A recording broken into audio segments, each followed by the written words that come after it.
Dirección de Radio y Televisión de la Universidad Autónoma de San Luis Potosí presenta. Yo lo veo como oportunidades para comulgar en torno al cine. Pues que haya conjuntado todos esos elementos para darle un impulso al cine mexicano. Es que esa es una de las cosas que da el oficio que tiene, de entrar a lugares excepcionales, de poder ver cosas excepcionales y poderlas ver de la mejor manera. Lumbreras del cine mexicano. ¿Qué tal, amigas, amigos? Bienvenidos a un episodio más de la serie multiplataforma Lumbreras del cine mexicano, una coproducción del Sistema de Medios de Radio y Televisión Universitaria y el Festival de Cine de la Universidad Autónoma de San Luis Potosí. En esta ocasión tenemos a director Alberto Arnaut, quien hoy compartirá con nosotros algunas reflexiones justamente en torno a la creación, al arte cinematográfico y un poco también de la trayectoria personal en su vida. Alberto, bienvenido a esta entrevista, a esta charla en la Universidad Autónoma de San Luis Potosí. Muchas gracias por la invitación. Oye, Alberto, pues quisiera comenzar esta pequeña conversación. Tú y yo somos del mismo año de nacimiento, 1987. Sí. Naciste en la Ciudad de México, eres egresado de la carrera de Comunicación Social. Ajá. De la Universidad Autónoma Metropolitana, y creo que para muchas personas de nuestra generación sería bien valioso escuchar algunas de las semillas que tuviste en la época de tu infancia, en la época de tu niñez, y que fueron quizá un parteaguas para el nacimiento de ese espíritu creativo en tu perfil profesional, ya hoy como un realizador consagrado pues, en el cine documental en nuestro país, con un premio Ariel, gracias al documental, al largometraje documental Hasta los Dientes, de 2018. Y me gustaría comenzar esta charla justamente con los inicios de tu nacimiento como artista. ¿Qué fue lo que te marcó en tu niñez propiamente y que te dieron luz para decidir finalmente, en un principio, pues estudiar esta carrera de comunicación social en la UAM? Sí,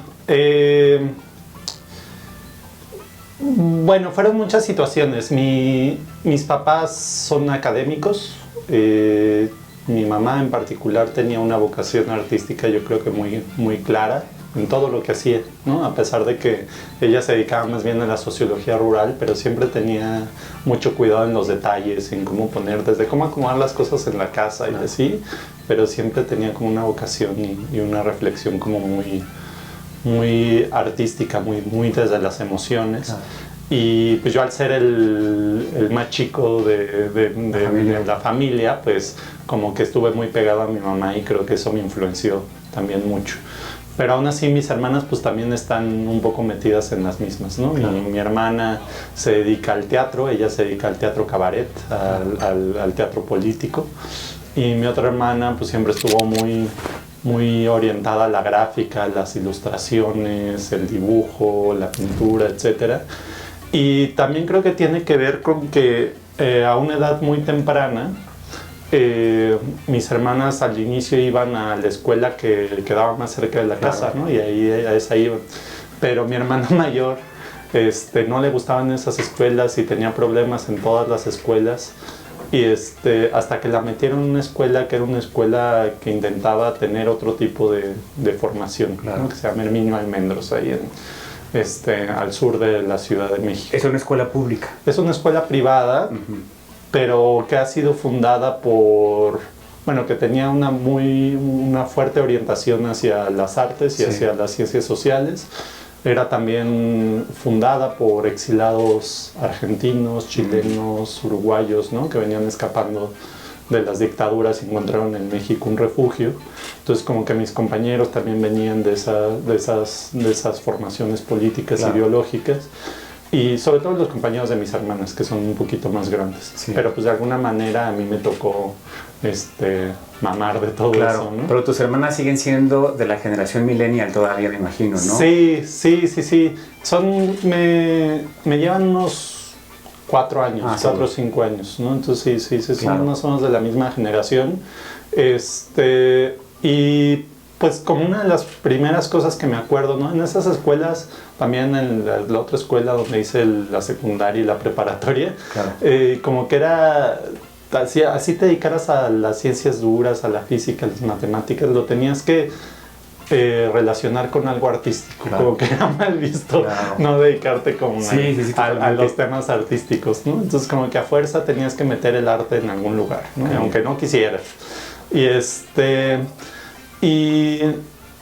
Y también pasaba que, por ejemplo, uno de los recuerdos más vívidos que tengo de entrar al cine es mis papás metiéndome a fuerza a la Cineteca Nacional o al Centro Cultural Universitario, donde habían unos cines donde pues iban a ver películas pues clasificación B, clasificación C, y yo con 6, 7 años y metiéndome a fuerzas, no porque yo no quisiera entrar, sino porque no me dejaban entrar por ser chiquito. y entonces recuerdo a mi mamá pues discutiendo con el señor de la entrada, diciéndole que él no iba a decidir el tipo de educación que le iban a dar a su hijo y no sé qué, y así, pero gritando, haciendo un desmadre de tal magnitud que siempre nos dejaban pasar, ¿no? Entonces yo creo que esa pasión de mis papás por el cine fue lo que me determinó en gran medida para que yo a la larga decidiera dedicarme a esto. Sí, definitivamente creo que hay una incidencia en una familia con mayor grado de sensibilidad por las artes, ¿no? Me imagino que tu mamá, siendo socióloga, pues conexión con muchas de las realidades también pues del entorno, que finalmente también es un componente que pues hizo que te dedicaras al cine documental, ¿no? Sí. El tener un mensaje también de la realidad, una incidencia, creo, en el ambiente de la discusión de la agenda pública nacional. Eso también es importante. Y en ese sentido, Alberto, quisiera que nos compartieras un poco sobre la delgada línea, a lo mejor, entre el cine documental y el periodismo de investigación. ¿Conviven el periodismo de investigación y el cine documental? ¿Hay diferencias entre uno y otro? El componente político también de la incidencia que pudiera tener el cine documental. ¿Qué reflexiones nos pudieras compartir al respecto? Sí, o sea, pueden convivir y pueden no convivir. O sea, pueden tener mucho que ver en algunos resultados, en algunos documentales, y en otros estar totalmente disociados, ¿no? O sea, en mi caso, justo como lo comentas, ¿no? Mi mamá también, pues como socióloga rural además, hacía mucho trabajo de campo y le gustaba llevarme, ¿no? Le daba clases a sus alumnos de trabajo de campo y me llevaba con ella a conocer las comunidades, ¿no? Y cuando íbamos de viaje familiar, pues siempre era, mira, aquí en el mapa viene de que la guía roja, de que hay una población aquí, vamos a meternos a ver qué chingados hay. Y ahí nos metíamos y, ¿no? Como que siempre había esa pulsión de mis papás por conocer nuevos lugares, por ver cómo es la gente en determinados lugares, y yo creo que eso me terminó marcando mucho. Y yo pues decidí estudiar comunicación social, en realidad porque como muchos comunicólogos, la verdad, no sabía qué hacer con mi vida, y dije, bueno, pues voy a ganar tiempo, ¿no? Voy a estudiar una carrera que sea multidisciplinaria, y ya una vez que esté ahí, a lo mejor ya encuentro un poquito de más luz sobre qué es lo que quiero hacer. Oye, por ejemplo, Alberto, pero en esto que mencionas, estando en la Ciudad de México, me imagino que la oferta, por ejemplo, para estudiar cinematografía o alguna carrera estrechamente vinculada con los realizadores, elegiste comunicación social. Sí, es que yo en ese momento no tenía tan claro que quería hacer cine. Me gustaban mucho los documentales, así, pero los documentales los más, o sea, los que teníamos acceso en esa época, porque ya el documental de autor, el documental más creativo y así, como que siento que llevamos 15 años punto 20 años de poder acceder a él. Pero antes eran los documentales que pasaban en la televisión, en el canal 22, en los canales culturales. O si tenías cable, pues en History Channel, ¿no? Cuando History Channel pasaba documentales, ¿no? Esos eran los documentales que podíamos ver, que eran documentales, pues algunos muy buenos, pero muy convencionales, ¿no? Y pues me llamaban mucho la atención y decía, bueno, pero como que me gustaban, pero no reflexionaba sobre quién estaba detrás de sus documentales, como que simplemente existían, los disfrutaba y ya. Y fíjate que empezando la carrera, vino a México un documentalista que se llama Patricio Guzmán, un documentalista chileno que para mí fue muy importante. La primera película que vi fue una sobre el presidente chileno Allende, se llama así Allende, y vi la película y mi mamá leyó en el periódico a los pocos días que iba a ofrecer un curso. ¿Sí? No teníamos dinero en ese momento, pero fui ahí, lo organizaba el festival DocsMX, y fui y les dije a los del festival así, oigan, pues no tengo dinero, pero puedo pasar, y me dieron un precio preferencial. Y pude tomar el curso con 18 años, una cosa así. Yo creo que era el más chavito de los que estábamos ahí. ¿Ya estabas tú en la universidad? Ya estaba empezando, sí. Yo creo, o en el lapso entre que salía de la universidad, de la prepa y empezaba la universidad. Algo así, como 2005, 2006, por ahí. Y entré y pues me abrió los ojos por completo, ¿no? Sobre otro tipo de documentales, nos enseñó cómo hacía sus propios documentales, ¿no? Así, ¿no? Y él mismo poco después sacó un documental que se llamaba Nostalgia de la Luz, que pues creo que está disponible todavía en Netflix. Fue un documental que recientemente acaba de comprar Netflix, pero es un documental muy, muy bueno, ¿no? También sobre la dictadura y los efectos de la dictadura chilena. Y me marcó absolutamente, y entonces dije, bueno, qué bueno que me metí a comunicación, porque a lo mejor por aquí puedo encontrar una vía para poder desarrollarme como documentalista en un tiempo donde apenas estaban surgiendo DocsMX, llevaba muy poquitas ediciones, Ambulante también llevaba muy poquitas ediciones, ¿no? O sea, como que apenas estaba surgiendo este interés por el documental, por lo menos aquí en México. Oye, Alberto, y justamente en esta época de tu vida, en la época universitaria, es el momento donde haces tu primer cortometraje documental, Ciruelos Agrios. Ciruelos Agrios, sí. Ciruelos Agrios, cuéntanos un poquito de este primer cortometraje. Sí, es pues ya hace mucho que no lo veo. Ajá. No sé qué tal está, la verdad. Pero lo hiciste en la época universitaria. Lo hice como parte de mi tesis de licenciatura. Sí. Fíjate que una de las áreas de especialización, haz de cuenta que cursas la carrera y el último año tienes la opción de elegir un área de especialización. Pero es muy raro en la UAM porque haz de cuenta que cada año se abren 4 o 5 áreas de especialización y no siempre se abren las mismas. Sí. Entonces, si ese año no se abrió la de documental, pues ya te la pelaste, o tienes que salirte un año de la universidad y esperar a que se abra una de área de especialización en documental. Y por suerte coincidió. Y era una cosa rara que se llama algo así como cultura y representaciones sociales, documental y representaciones sociales, algo así, pero tenía que entregar dos entregables, ¿no? La tesis escrita, la tesina, y un documentalito. Claro. Entonces hice la tesis, que era una tesis muy antropológica, que era la identidad del pueblo de Sosocotla en el marco de sus movilizaciones sociales, ¿no? Entonces era como el pueblo de Sosocotla en Morelos reconstruía o había resignificado su identidad y su pasado indígena para poder hacerle frente a las nuevas problemáticas que se le presentaban, ¿no? Que eran por el territorio, por el agua, por los recursos naturales, etcétera, ¿no?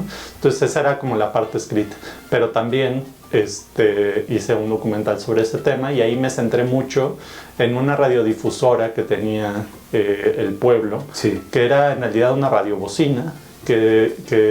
Anuncios varios, ¿no? De la comunidad. Exacto, sí, pues noticias varias de la comunidad, pero tenía la ventaja de que el cura, que era el locutor principal, era pues un cura bastante politizado y bastante de izquierdas, como hay muchos en el estado de Morelos. Entonces, a la vez que anunciaba o contaba lo que había sucedido en el pueblo, también siempre tenía otros colocutores que eran personas del pueblo que hablaban de las problemáticas del agua, de la vivienda, del territorio, etc. Entonces era muy interesante cómo a las 6 de la mañana siempre empezaba a transmitir desde el campanario de la iglesia, la radiobocina que se escuchaba en todo el pueblo. Claro. Y entonces de eso fue Ciruelos Agrios, y pues debe estar interesante. Digo, te juro que hace 10 años que no la veo. Claro, resultará siempre interesante, ¿no?, ver la diferencia entre tu último trabajo, por ejemplo, del documental del caso Narvarte, con que en la época universitaria seguro fue pues puntual, ¿no?, para entregar un trabajo terminal en la carrera. Y justamente en esta época, en la universidad, pues siempre hay como referencias en la universidad, y en este caso, pues además, por ejemplo, del director chileno, del documentalista chileno que mencionas, hubo seguramente también profesores, profesoras. Yo no sé en este caso, por ejemplo, el nombre de María del Carmen Lara, ¿qué representa para ti? Sí, justo en ese momento donde hice Ciruelos Agrios, la encargada, digamos, de impartirnos los conocimientos cinematográficos para realizar esos proyectos era Mari Carmen de Lara. Y Mari Carmen de Lara terminó siendo una maestra muy importante para mí, no solo en el aula, que lo fue también, sino porque terminando la carrera yo no había hecho mi servicio social y me invitó a su productora a comenzar a hacer el servicio social ahí. Además fue muy solidaria porque pues, el servicio social pues, no te lo pagan, ¿no? Es un servicio social. Y ella desde el principio como que decía, bueno, te va a pagar aunque sea poquito, pero te va a pagar, ¿no? Y a través del servicio social pues yo le ayudaba ahí en las labores de la oficina, ¿no?, de su productora. Al principio como una especie de asistente de dirección, pero después también como editor y como codirector de algunos proyectos para la televisión cultural mexicana. Sí. Y entonces aprendí mucho ahí haciendo, ¿no? O sea, ya no teoría, ya no viendo películas, ya no leyendo libros, sino haciendo y ver cómo se hacían las películas. Eran tiempos todavía donde se usaban los mini DVs, pues cómo se capturaban esos, o sea, toda la parte técnica la aprendí muy bien ahí. Y ella me apoyó mucho también en los primeros momentos de Hasta los Dientes, porque Hasta los Dientes pues al principio no tenía presupuesto, ¿no? Y entonces era con mis propios recursos, con ahorros, y pues con eso lo fui levantando y ella me prestó una cámara, ¿no? Para hacer los primeros rodajes. Sí. Ya nada más, pues yo ahí pues estaba aprendiendo y me fui a hacer los primeros rodajes Hasta los Dientes. Algunas de las entrevistas quedaron en el corte final de las que hice yo en ese momento, ¿no? Porque eran las que, aunque visualmente no eran quizás las más acertadas, en cuanto a la emoción, la emotividad, etcétera, sí lo eran, porque yo creo que logré una intimidad mucho más fuerte en esa primera etapa de rodaje. Oye, Alberto, fíjate, ahora comentas algo muy importante que tiene que ver con la posición justamente del cine documental, no solamente en nuestro país, sino también en la región de Latinoamérica. Y me llama la atención porque justamente compartes la referencia de un documentalista chileno, un director chileno, y también compartes esta experiencia de que pues uno de tus proyectos más importantes profesionalmente, que fue Hasta los Dientes, no contó con presupuesto público, ¿no? Sí. ¿Cómo le hace pues un artista que arriesga muchísimo también para exponer pues deficiencias, en este caso del Estado mexicano, ¿no? Sí. Y creo que en tus dos últimos largometrajes documentales hablas sobre dos de los desafíos más importantes para este país. Uno es justamente la militarización de la seguridad pública y otro tiene que ver con el acceso a la justicia, ¿no? ¿Cuál es tu posición personal, primero desde la perspectiva del documentalista en México y en Latinoamérica? No sé si haya más inspiración en esta región del planeta para poder hacer cine documental a pesar del bajo presupuesto público para motivar a creadores, ¿no? Pero yo quisiera que nos compartieras un poquito de esta perspectiva, ¿no? del cine documental en América, en Latinoamérica, en México y propiamente de la radiografía que hace tu trabajo sobre desafíos muy puntuales en nuestro país. Claro, sí, para mí sin duda mi principal influencia, sobre todo en esa primera etapa de mi carrera, fue el documental latinoamericano.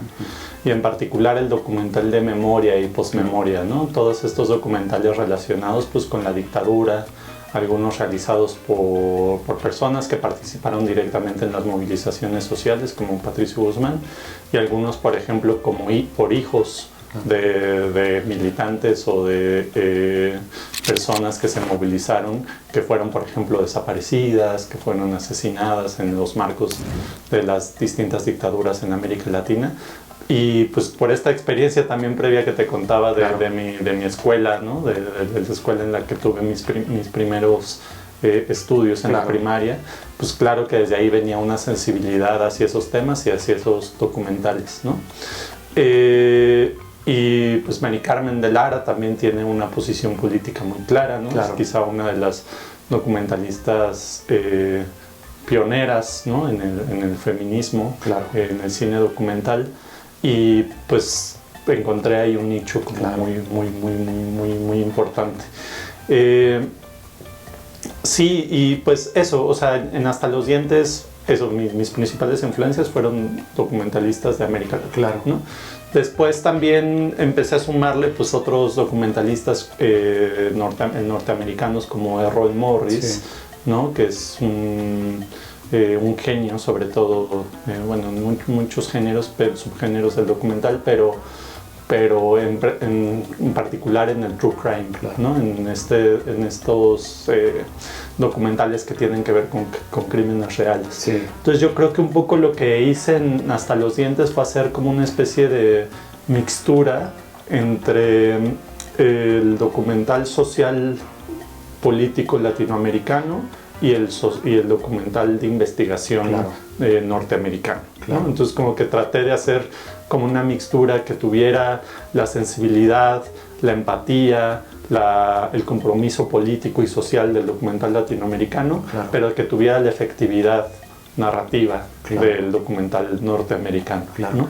Y entonces en esa mixtura creo que encontré un nicho importante que creo que hasta ese momento no se había explorado tanto en México. Oye, y por ejemplo, con esta reflexión que nos haces, ¿consideras que propiamente Latinoamérica es una región geográfica del planeta que tiene el espacio justamente inspirador para producir más cine documental? No sé, por ejemplo, el cine documental que se hace en Europa o en Asia, si sea mayor o menor que el que se hace en América Latina. Sí, o sea, es una región propicia para que se produzca mucho documental, y además que ahora actualmente se está consumiendo muchísimo cine documental en América Latina, ¿no? O sea, como nunca en la historia del cine se está produciendo y se está consumiendo documental en América Latina.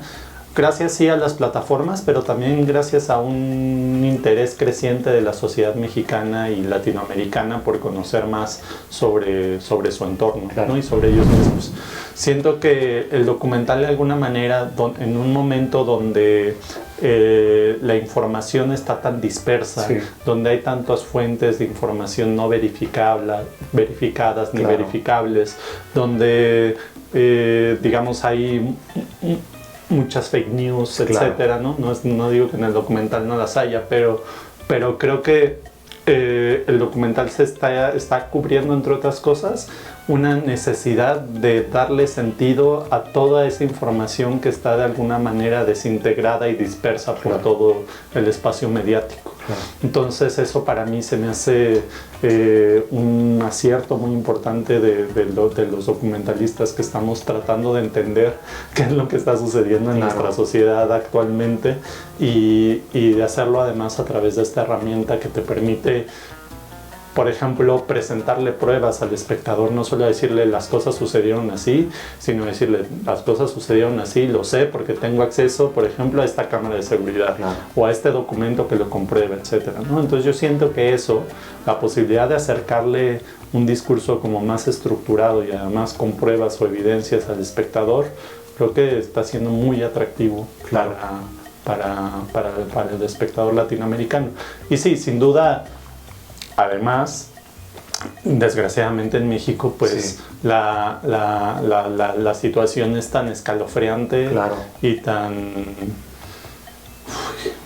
difícil de hacer que claro, que necesitamos más documentalistas y más Claro. documentales que nos ayuden a entender o a tratar de plantear por lo menos pistas Claro. para entender la situación Sí. de lo que está sucediendo en el país. Oye, Alberto, y propiamente en tu trabajo cinematográfico, en tu trabajo como realizador, ¿cuál es ese punto de equilibrio que de manera personal tú te has fijado justamente en esto que compartes?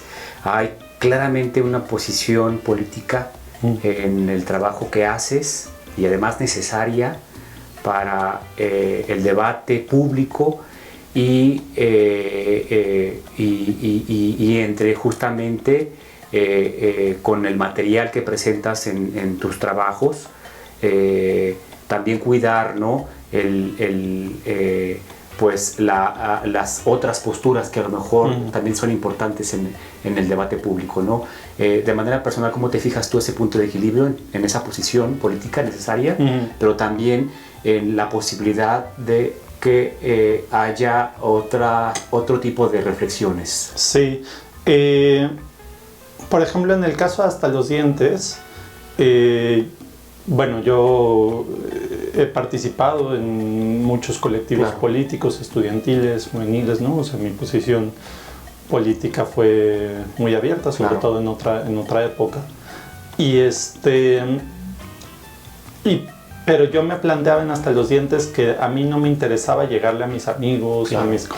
a mis compañeros de lucha o Claro. ¿no? a los colectivos con los cuales yo colaboraba, sino que para mí era muy importante llegarle a sectores más conservadores, que a lo mejor, por ejemplo, en el caso de Hasta los dientes, pensaban que la guerra de Calderón había estado muy bien y que había que apoyarla y que bueno que el ejército estaba en la calle para salvarnos y que el ejército era impoluto y tal. Claro. Y yo pues dije, pues es que es a ellos a los que tenemos que hablar para que abran los ojos y vean que el ejército mexicano también está cometiendo crímenes de lesa humanidad. Y lográrselos transmitir de una manera efectiva, Claro. ¿no? Entonces, aunque yo tenía mi posición política, de alguna manera también traté de ponerme en los pies, por ejemplo, de mis tías, Claro. de las personas que tengo a mi alrededor o en mi entorno que no comparten conmigo esos Claro. ideales, ¿no? Que son buenas personas, pero que están en otra, Claro. que no tienen quizá la claridad sobre lo que puede estar sucediendo en determinados contextos. Y entonces, por ejemplo, a partir de ahí quise plasmar mi postura sobre ese documental en específico, ¿no? Decir, ¿por dónde le entro a esta sociedad conservadora que sigue pensando que lo que se hizo con la guerra contra el narcotráfico estuvo bien, estuvo correcto y que todo chido? Claro. Y entonces, por ejemplo, la película comienza con una estructura donde quizá hablo de una familia más tradicional, conservadora, donde la mamá, que es uno de los personajes principales, la mamá de Jorge, tiene una... pues sí, ocupa una posición de cuidados, de estar al pendiente de su hijo, ¿no? En una Claro. construcción de familia muy tradicional, ¿no? Pero como esta mamá poco a poco a través de la película se va transformando en una luchadora social, Claro. ¿no? Y se va convirtiendo en la vocera de un movimiento por exigir verdad y justicia por su hijo y por Javier, ¿no? Claro.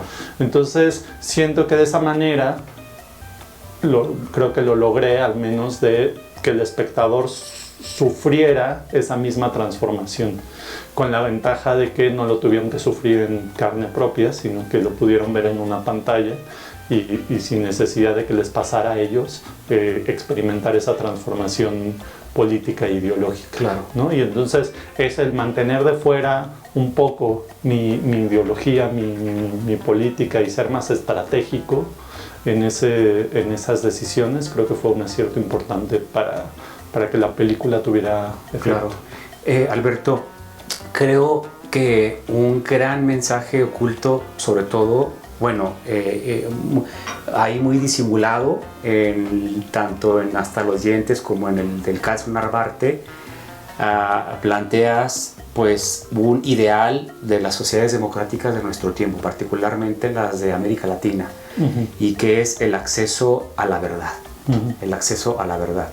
En este momento puntual que nos encontramos de la sociedad mexicana muy lastimada por una guerra que se sigue perpetuando en todas las esferas del Estado mexicano, pues ¿cuál es tu posición justamente como ciudadano y también como un activista a partir del arte, a partir del cine documental, con respecto a este tema, con respecto al acceso a la justicia, y cómo hasta el día de hoy el Estado mexicano sigue empeñado en otorgarle esa posibilidad, que además es como una gasa que cura un viejo dolor, pero que desafortunadamente para la sociedad mexicana sigue estando lejos. ¿Qué reflexión tienes sobre el acceso a la justicia?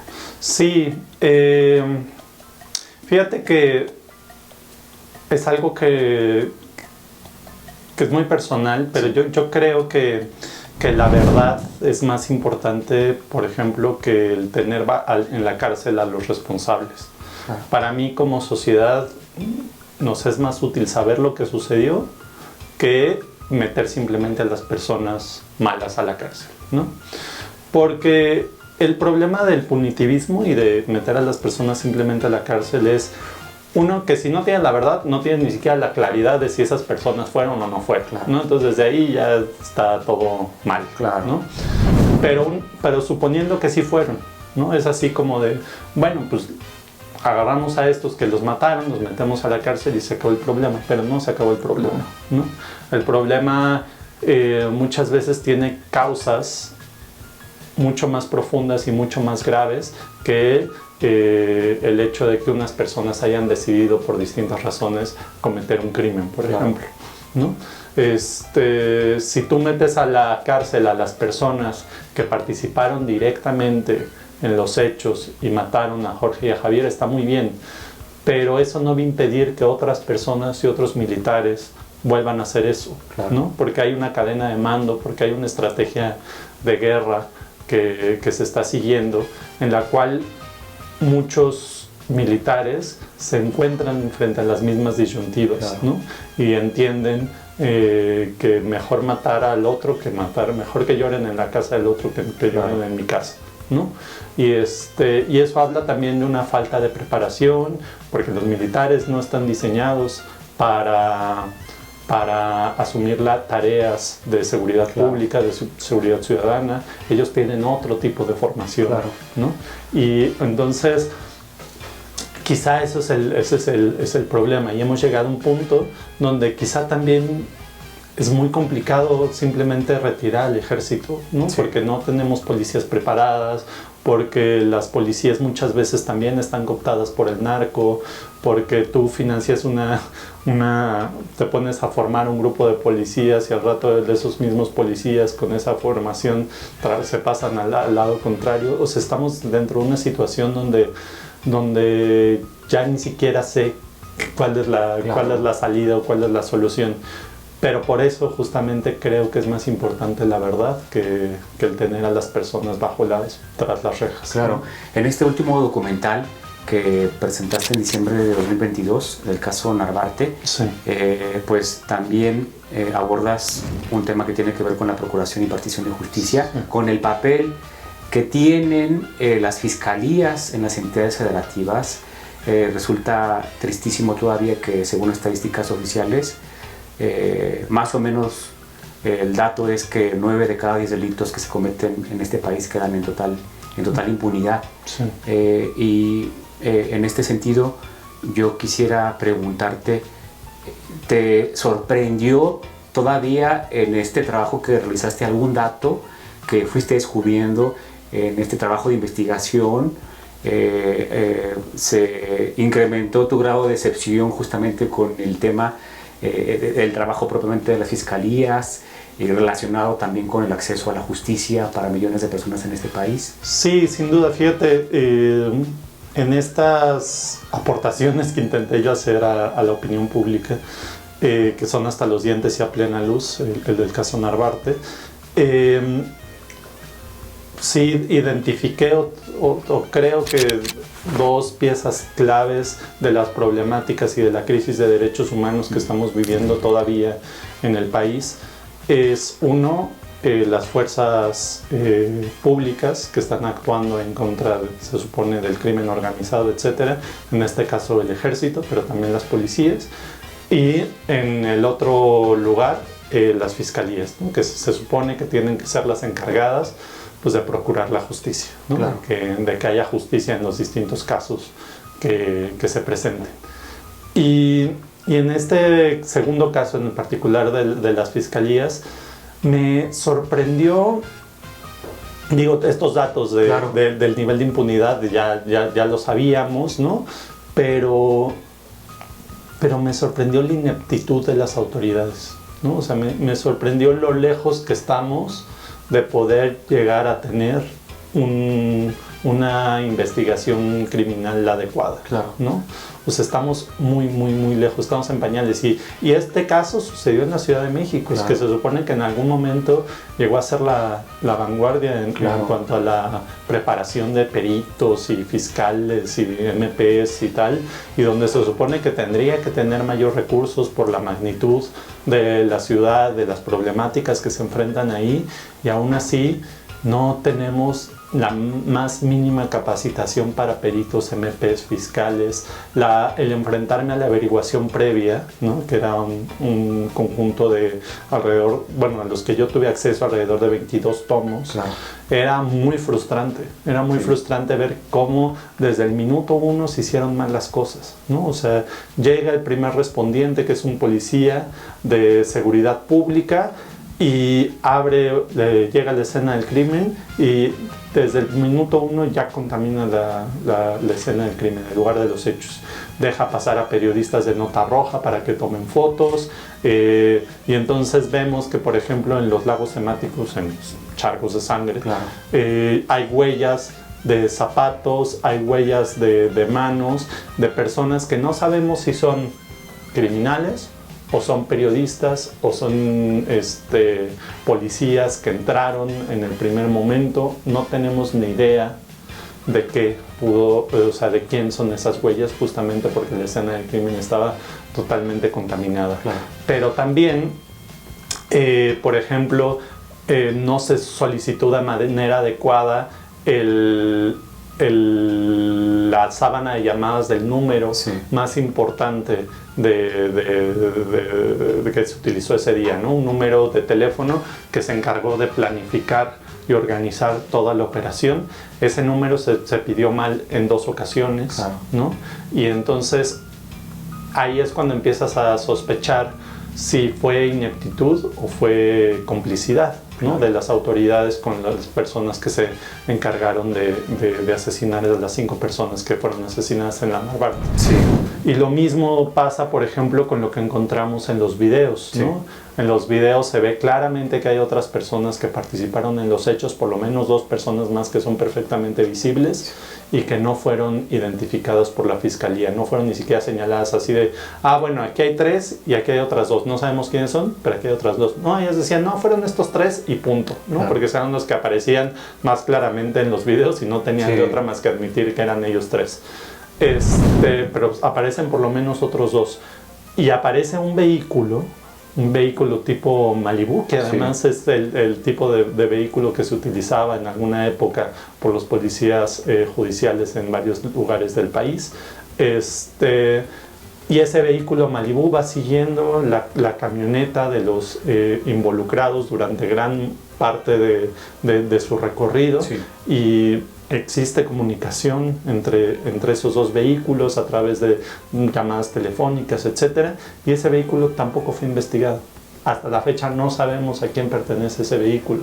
Y son cosas que puedes ver a simple vista. Claro. No necesitas ser un técnico, Sí. no necesitas tener muchos conocimientos para ver que claramente hay 2 personas que aparecen ahí en esos videos, o para saber que ese vehículo Malibu claramente está siguiendo a la camioneta. No necesitas tener gran formación, No. necesitas tener la voluntad de querer saber la verdad y resolver un crimen. Sí. Pero esa voluntad no existe. No existe. Como realizador de cine documental, Alberto, y como de manera personal también, hasta dónde llegan tus deseos genuinos como ciudadano y como realizador de cine documental para que ese activismo que está implícito en al menos tus dos últimos trabajos tengan incidencia justamente en aportar algo, en cambiar justamente este modelo tanto de seguridad pública como de procuración de justicia que hay en nuestro país.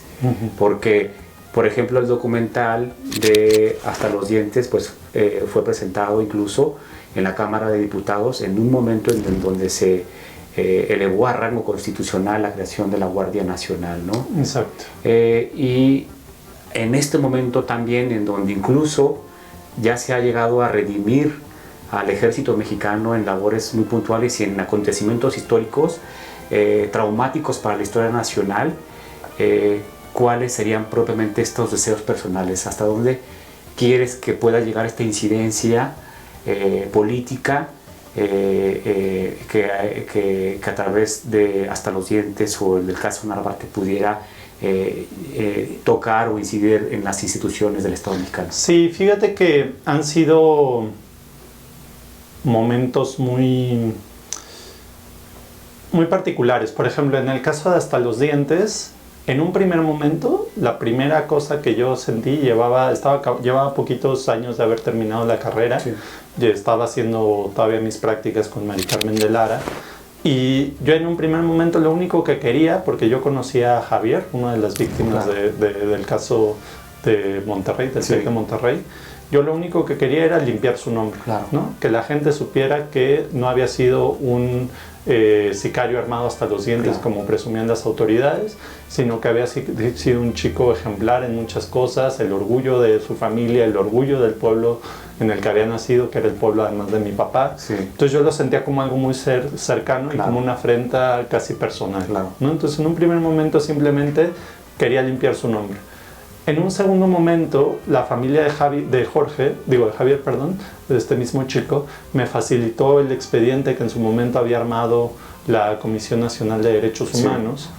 Y en ese expediente pues pude ver claramente algo que ya sospechaba yo, además con mis antecedentes de cercanía con los temas latinoamericanos, ¿no? Ya suponía yo que pudiera haber sido el ejército, ¿no? Pero no lo sabía. Y cuando revisé ese expediente, me quité todas las dudas. Fue el ejército mexicano. Entonces, al tema de limpiar el nombre de Javier, se le sumaba el tema de saber la verdad, qué sucedió ese día en el Tecnológico de Monterrey. Y con los años, las familias, pero ese fue un proceso en el cual yo no tuve nada que ver. Después ayudé, pero en un primer momento en esa decisión no tuve nada que ver. Las familias decidieron emprender formalmente el proceso de justicia, de exigencia de justicia, ¿no? Y entonces reabrir el expediente, saber en qué iba la investigación, por qué no habían habido responsables, etcétera. Y en ese proceso, pues se le sumó una exigencia más al documental, ¿no? Primero limpiar el nombre de Javier, saber lo que sucedió y ahora también constituirse en una herramienta para exigir justicia a las autoridades. Y creo que funcionó relativamente bien. Tuvimos estas funciones en la Suprema Corte, en el Senado de la República, y quizá de lo cual me siento más orgulloso, más que cualquier premio que pudo haber obtenido Hasta los dientes, es que el Estado mexicano por fin reconoció que había sido el ejército mexicano quien había asesinado a Jorge y a Javier y que no eran sicarios. Y eso para las familias fue muy importante, ¿no? Lograr reivindicar la vida de sus hijos y además reconocer que el Estado mexicano reconociera que su lucha y sus exigencias eran legítimas.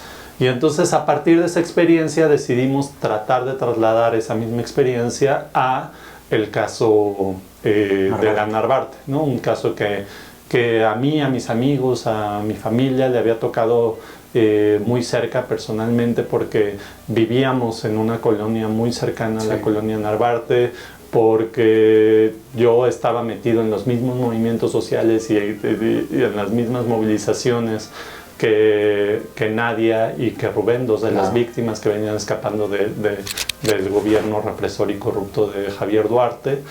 Y Y porque en ese momento en México pensábamos que era una burbujita donde se iban a ir a resguardar los activistas, los periodistas que venían huyendo de lo que pasaba en los estados, ¿no? Y que ahí no nos podía pasar. Y de pronto se reventó esa burbujita, ¿no? Aquí también nos puede pasar, aquí también nos van a matar y aquí también van a salir impunes. Ese era el mensaje que nosotros estábamos recibiendo. Y entonces dijimos, pues vamos a ver en qué va el caso Narvarte y vamos a tratar de incidir de alguna manera, ¿no? Claro. Y ahí la verdad es que nuestro principal objetivo siempre fue incidir en el tema de la verdad. Claro. Nosotros con mucha soberbia creíamos que íbamos a poder llegar a la verdad, con hasta los dientes, con cero recursos, con cero apoyo, habíamos logrado mucho, que podíamos lograr teniendo el respaldo, por ejemplo, de una plataforma como Netflix, claro, con un presupuesto mucho más alto, etcétera, ¿no? Claro. Entonces tratamos de acercarnos a la verdad, pero pues por la forma tan deficiente en que estaba conformada la averiguación previa, eso claro, no fue posible. Claro. Alberto, justo colocados en el punto de esta conversación, hay esperanza en este momento en el que nos encontramos, justamente ahora, para que el pueblo mexicano pueda llegar a saber, a tener acceso, a acariciar la verdad. Y además, como tú lo mencionas, pues también estuviste muy de cerca con las exigencias del movimiento por Ayotzinapa, ¿no? Y creo que estos dos documentales puntualmente tratan de manera muy atinada los desafíos que hoy tenemos como sociedad. Y quisiera que compartieras con la audiencia si podemos construir todavía esperanza en este momento. Sí, la esperanza no se tiene que perder, ¿no? O sea, yo creo que eso es lo que nos mantiene vivos y lo que nos mantiene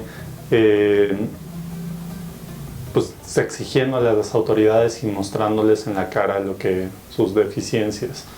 Yo no sé si se va a lograr saber, por ejemplo, la verdad del caso Narvarte, sí, dado la poca voluntad que hay de las autoridades y también la magnitud de los errores o de las omisiones, claro, o de las complicidades que se tuvieron en un primer momento. Claro.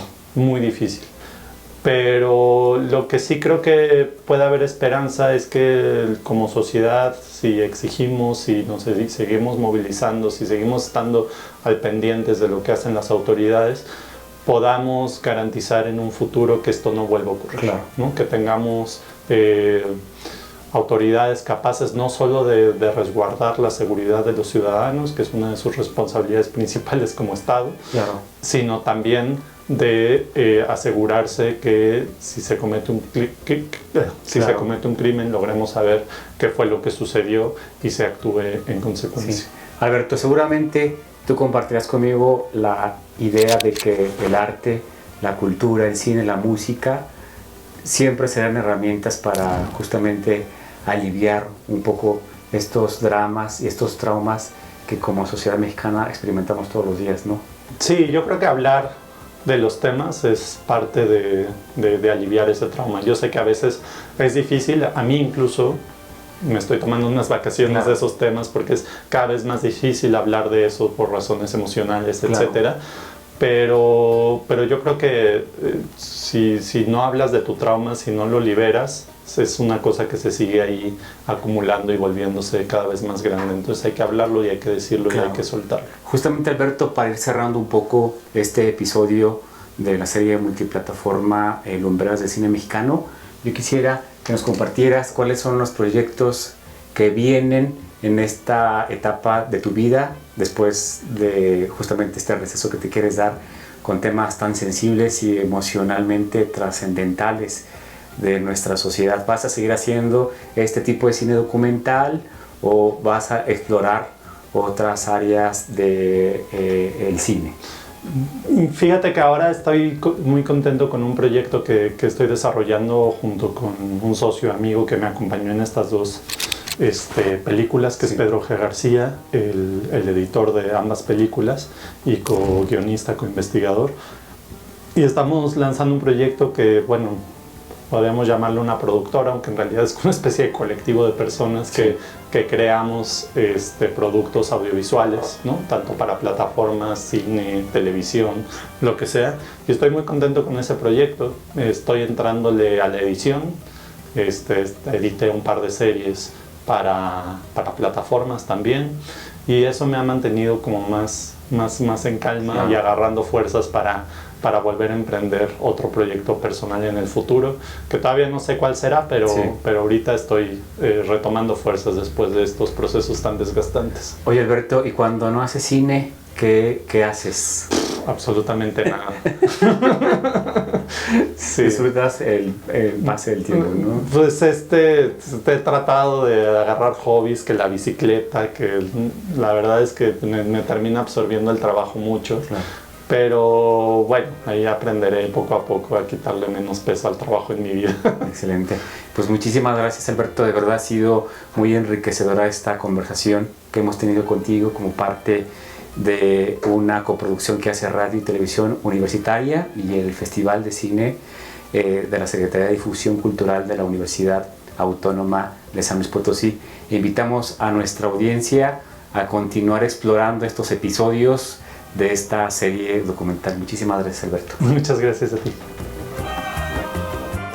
Lumbreras del Cine Mexicano es una producción de Radio y Televisión en colaboración con el Festival de Cine de la Universidad Autónoma de San Luis Potosí, a través de la Secretaría de Difusión Cultural.